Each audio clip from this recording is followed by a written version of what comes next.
नमस्कार, मेरा नाम डॉक्टर प्रवीण त्रिपाठी है। मैं एक सीनियर साइकेट्रिस्ट, डी एडिक्शन और सेक्सुअल डिसऑर्डर स्पेशलिस्ट हूँ। आज इस वीडियो में हम बात करने जा रहे हैं एक बहुत ही इम्पॉर्टेंट साइकेट्रिक डिसऑर्डर के बारे में, जिसका नाम है स्किज़ोफ्रेनिया। तो सबसे पहले बात करते हैं स्किज़ोफ्रेनिया के लक्षणों के बारे में। स्किज़ोफ्रेनिया के जब हम लक्षण के बारे में बात करते हैं तो दो लक्षण सबसे ज़्यादा इम्पॉर्टेंट पाए गए हैं डायग्नोसिस बनाने के लिए या फिर डायग्नोसिस तक पहुंचने के लिए। ये दो लक्षण होते हैं डिल्यूजन्स और हेलुसिनेशंस। तो थोड़ा समझ लेते हैं डिल्यूजन्स और हेलुसिनेशंस होती क्या हैं। पहले बात करते हैं डिल्यूजन्स की। देखिए, डिल्यूजन्स बेसिकली कुछ ऐसी बिलीव्स होती हैं, कुछ ऐसे विचार होते हैं जो मरीज़ के मन में रहते हैं और जिन विचारों के ऊपर उसको पूरा भरोसा होता है और वो विचार गलत होते हैं। मतलब एक विचार जो कि गलत है लेकिन मरीज़ को उस पर पूरा भरोसा है। आप चाहे उसको कितने भी तर्क वितर्क दे दीजिए, कितना भी आर्गूमेंट कर लीजिए, कितना भी समझा लीजिए, वो उस विचार से हटता नहीं है। तो किस तरीके के होते हैं ये विचार? जो सबसे कॉमन डिल्यूजन पाई जाती है स्किज़ोफ्रेनिया में, उसको बोलते हैं delusion of persecution. Delusion of persecution में एक पेशेंट को ऐसा लगने लगता है कि कोई उसके खिलाफ है। जैसे कि कुछ पेशेंट्स को लगने लगता है कि मेरे परिवार वाले मेरे खिलाफ हैं, कुछ को लगने लगता है कि मेरे पड़ोसी मेरे खिलाफ कोई साजिश रच रहे हैं। कई बार मरीज़ को अजीब सी बातें लगने लगती हैं कि पुलिस मेरे पीछे पड़ी हुई है या सरकार मेरे पीछे पड़ी हुई है। बेसिक थीम है, पेशेंट को लगता है कि कोई मेरे खिलाफ कुछ कर रहा है, कोई मेरा नुकसान करना चाहता है। एक दूसरी कॉमन डिल्यूजन होती है जिसको हम बोलते हैं डिल्यूजन ऑफ रेफरेंस। अब इस डिल्यूजन ऑफ रेफरेंस में क्या होता है कि ऐसी चीज़ें जो कि न्यूट्रल हैं, पेशेंट को लगने लगता है कि वो चीज़ें उससे किसी तरीके से रिलेटेड हैं। मतलब न्यूट्रल इवेंट्स को वो समझने लगता है कि वो मेरे साथ किसी तरीके से जुड़े हुए हैं। जैसे कि मान लीजिए आपका पेशेंट बाहर जा रहा है और दो लोग बात कर रहे हैं, तो पेशेंट को लगने लगेगा कि ये मेरे बारे में बात कर रहे हैं। मान लीजिए कोई दूर मुस्कुरा रहा है तो पेशेंट को लगेगा कि ये मेरे ऊपर ही हंस रहा है। तो ये तो होती हैं दो कॉमन टाइप ऑफ डिल्यूजन्स। कुछ और डिल्यूजन्स भी हो सकती हैं। कई बार मरीजों को अपने पार्टनर्स पे शक होने लगता है, जिसको हम डिल्यूजन ऑफ इनफिडेलिटी कहते हैं। पेशेंट को लगने लगता है कि मेरी वाइफ का किसी के साथ अफेयर है, या पेशेंट को लगने लगता है कि मेरे हस्बैंड का किसी के साथ अफेयर है। बेसिकली पार्टनर पे शक होने लगता है। ऐसे ही कई और टाइप की डिल्यूजन्स होती हैं। डिल्यूजन्स के अलावा जो दूसरा इंपॉर्टेंट सिम्टम पाया गया है वो है हेलुसिनेशंस। हेलुसिनेशंस सबसे कॉमनली जो स्किज़ोफ्रेनिया में मिलती है वो है ऑडिटरी हेलुसिनेशंस। ऑडिटरी हेलुसिनेशंस मतलब पेशेंट को कुछ ऐसी आवाज़ें सुनाई देने लगती हैं जो कि वास्तविकता में होती ही नहीं है। तो पेशेंट कई बार बोलते हैं कि मुझे पुराने पूर्वजों की आवाज़ आ रही है। कई बार पेशेंट बोलते हैं कि किसी अनजान आदमी की आवाज़ सुनाई दे रही है। अब आप उसी कमरे में बैठे हैं जिस कमरे में पेशेंट बैठा है, पेशेंट को आवाज़ सुनाई देगी, आपको नहीं सुनाई देगी। और आप जब पेशेंट को बोलोगे कि मुझे तो कोई आवाज़ सुनाई नहीं दे रही है, पेशेंट इंसिस्ट करेगा कि नहीं, आवाज़ तो आ रही है। कई बार पेशेंट सीधे सीधे ये बात बताते नहीं हैं कि उनको आवाज़ें सुनाई दे रही हैं, पर उनके बिहेवियर से ये साफ़ हो जाता है कि शायद उनको कुछ आवाज़ें सुनाई दे रही हैं। जैसे कि वो अकेले में बैठ के बड़बड़ाते रहते हैं, अपने आप से बातें करते रहते हैं। तो आपको तो लगेगा कि वो अपने आप से बात कर रहे हैं, लेकिन रियलिटी में उनको कुछ आवाज़ सुनाई दे रही है और वो उसको रिस्पॉन्ड कर रहे हैं। तो ये होती हैं हेलुसिनेशंस, कॉमनली ऑडिटरी हेलुसिनेशंस। कुछ केसेस में पेशेंट्स को विजुअल हेलुसिनेशंस भी हो सकती हैं।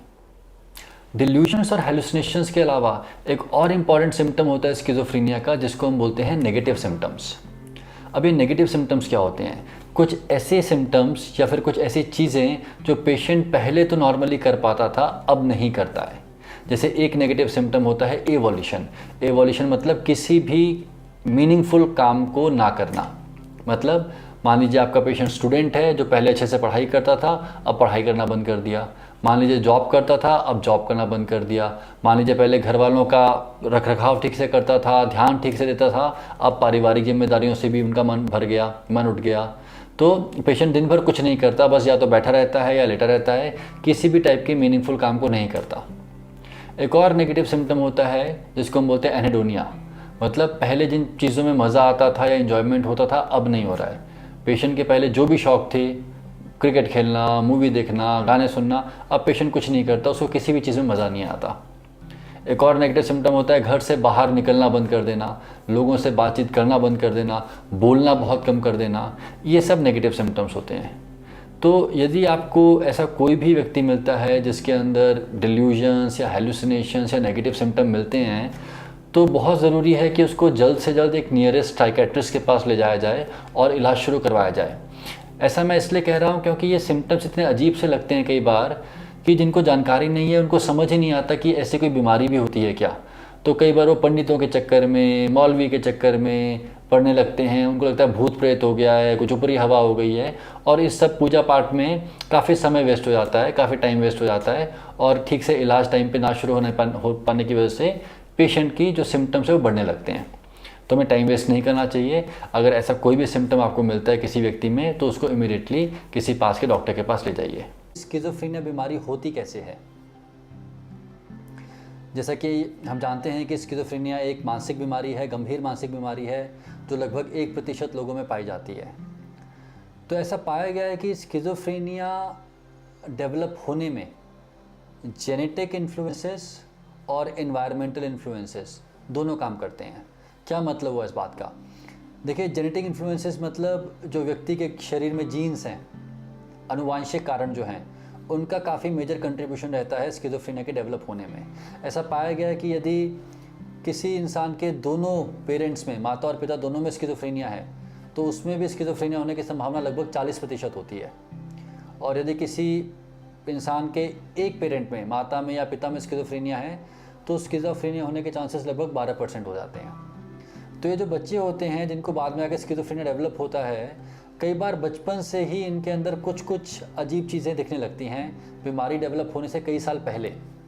जैसे कि ये बच्चे थोड़े शांत से होते हैं, ज़्यादा बाकी लोगों से बात नहीं करते, बहुत ज़्यादा इमोशनल नहीं होते हैं, बहुत ज़्यादा हंस के नहीं दिखाते हैं, बहुत ज़्यादा रो के नहीं दिखाते हैं, अपने अपने में रिजर्व रहते हैं।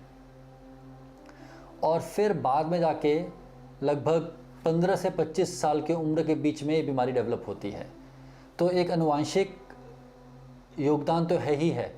बाद में जाके 15 से 25 साल के बीच में कुछ इन्वायरमेंटल रीजंस आते हैं, जैसे कोई स्ट्रेसर, कोई बहुत मेजर लाइफ स्ट्रेस आ गया, जैसे कि फाइनेंशियल स्ट्रेस आ गया एकदम से, या एकदम से फेल हो गए, या एकदम से किसी फैमिली मेम्बर की डेथ हो गई, या कोई भी इस प्रकार का मेजर स्ट्रेसर लाइफ में आता है। तो कुछ लोग जिनमें अनुवांशिक रीजंस पहले से ही प्रेजेंट हैं, उन लोगों में, कुछ % लोगों में ये बीमारी डेवलप हो जाती है। तो मतलब अनुवांशिक कारण और जीवन का स्ट्रेसर दोनों मिलकर बीमारी को डेवलप करते हैं। और पाया गया है कि जिन लोगों में स्किज़ोफ्रेनिया बीमारी होती है उनके दिमाग में कुछ केमिकल्स का इम्बैलेंस हो जाता है। स्पेशली 2 केमिकल्स के बारे में बात की जाती है, डोपामीन और सेरोटोनिन। ऐसा पाया गया कि इन दोनों केमिकल्स के लेवल्स एक तरीके से बढ़ जाते हैं इस बीमारी के डेवलप होने में। तो इसको ट्रीट कैसे करते हैं? तो स्किज़ोफ्रेनिया का जो सबसे इफ़ेक्टिव ट्रीटमेंट है वो है दवाइयाँ, जिनको हम बोलते हैं एंटीसाइकोटिक्स। तो एंटीसाइकोटिक्स कुछ ऐसी दवाइयाँ होती हैं जो कि बेसिकली 2 केमिकल्स पे काम करती है, डोपामीन पे और सेरोटोनिन पे।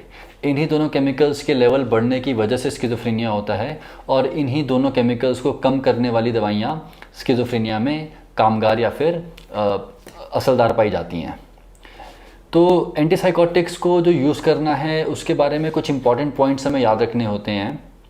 सबसे पहला पॉइंट ये है कि एंटीसाइकोटिक्स का असर आने में कई बार कुछ हफ्ते लग जाते हैं। जब तक हम कम से कम 4 से 6 हफ्ते तक एक दवाई को इस्तेमाल ना कर लें, तब तक हम ये नहीं कह सकते कि ये दवाई इस मरीज़ में काम नहीं कर रही है। तो यदि आपका डॉक्टर आपको किसी एंटीसाइकोटिक पे शुरू करते हैं, किसी परिवार वाले को शुरू करते हैं, तो थोड़ा सा सब्र रखिए, इट टेक्स सम टाइम, कुछ समय लगता है असर आने में। दूसरी बात यह है कि एंटीसाइकोटिक्स का जो ट्रीटमेंट है वो लंबा चलता है। अगर पेशेंट को पहली बार सिम्टम्स आए हैं तो भी कम से कम 1 से 2 साल का ट्रीटमेंट चलना चाहिए। 1 से 2 साल का ट्रीटमेंट अगर नहीं चलेगा तो इस बात के काफ़ी चांसेस रहते हैं कि पेशेंट के सिम्टम्स वापस आ जाएंगे दवाई बंद करते ही। तो लंबी दवाई किसी को खाना पसंद नहीं है, लेकिन एक बार इलाज ख़त्म करके इससे निजात पा जाना ज़्यादा बेहतर है बार बार बीमारी के होने से। तीसरी चीज़ ये है कि एंटीसाइकोटिक्स के साइड इफ़ेक्ट्स से हम लोग बहुत डरते हैं। तो ये बात सच है कि इन दवाइयों के साइड इफ़ेक्ट्स हो सकते हैं, इनफैक्ट किसी भी दवाई के साइड इफ़ेक्ट हो सकते हैं। लेकिन देखिए, एंटीसाइकोटिक्स के जो कॉमनेस्ट साइड इफ़ेक्ट हैं वो सारे मैनेजेबल होते हैं। कुछ पेशेंट्स को हाथ में कंपन होने लगती है, कुछ पेशेंट्स का थोड़ा सा थूक ज़्यादा बढ़ जाती है, कुछ पेशेंट्स को नींद ज़्यादा आने लगती है। इस टाइप के कॉमन साइड इफ़ेक्ट्स हो सकते हैं। बट मैक्सिमम केसेस में दवाई की डोसेज चेंज करके या फिर कुछ और दवाई ऐड करके जो कि साइड इफ़ेक्ट्स को रोकती है, या फिर दवाई चेंज करके इन साइड इफ़ेक्ट्स को कंट्रोल कर लिया जाता है। आजकल मैक्सिमम केसेस में इस टाइप के चेंजेस करके हम ऑलमोस्ट बिना साइड इफ़ेक्ट के ट्रीटमेंट कर पाते हैं। और चौथी बात याद रखने वाली ये है कि कुछ पेशेंट्स जो कि दवाई लेने से कतराते हैं या बार बार दवाई लेना पसंद नहीं करते हैं, उन केसेस में आजकल कुछ नई टाइप के इंजेक्शंस आ गए हैं इन्हीं एंटीसाइकोटिक्स के। उन इंजेक्शंस का फ़ायदा ये है कि उनको आप महीने में एक बार या फिर 2 हफ्ते में एक बार लगा सकते हैं, और उसके बाद फिर ओरली मुंह से दवाई खाने की ज़रूरत नहीं बचती है। सबसे इम्पॉर्टेंट चीज़ जो स्किज़ोफ्रेनिया के ट्रीटमेंट की है वो ये है, कोर्स ऑफ ट्रीटमेंट लंबा होता है लेकिन उसको पूरा करना बहुत ज़रूरी है। हम लोग अपने प्रैक्टिस में अक्सर देखते हैं कि 2 टाइप के पेशेंट्स होते हैं। एक टाइप के पेशेंट वो होते हैं जो कि अपनी बीमारी को स्वीकार कर पाते हैं और प्रॉपरली दवाई खाते हैं, कोर्स पूरा करते हैं और नॉर्मल लाइफ की तरफ चले जाते हैं। दूसरे टाइप के पेशेंट्स जो या तो खुद बीमारी को स्वीकार नहीं कर पाते, और कई बार अनफॉर्चुनेटली फैमिली मेम्बर्स भी बीमारी को स्वीकार नहीं कर पाते। वो दवाई कभी खाते हैं, कभी छोड़ देते हैं, बार बार दवाइयों को बंद करके देखते हैं, और इन लोगों में बीमारी बार बार लौट के आती है और लाइफ भर वो परेशान रहते हैं। तो यदि आप किसी ऐसे व्यक्ति को जानते हैं जिसके मेडिसिन चल रही हैं स्किज़ोफ्रेनिया के लिए, उसको आप मोटिवेट करिए, उसको समझाइए कि दवाइयाँ लंबी टाइम के लिए ही सही चलेंगी तो सही, लेकिन वो बहुत ज़्यादा आपको हेल्प करेंगी लॉन्ग टर्म में। कोर्स पूरा करिए और उस बीमारी से बाहर निकलिए। तो मुझे उम्मीद है कि हम आपको इस वीडियो में स्किज़ोफ्रेनिया के बारे में कुछ जानकारी दे पाए होंगे, और हमारा प्रयास रहेगा ऐसे ही बाकी बीमारियों के बारे में जानकारी को लोगों तक पहुंचाएं। धन्यवाद, शुक्रिया।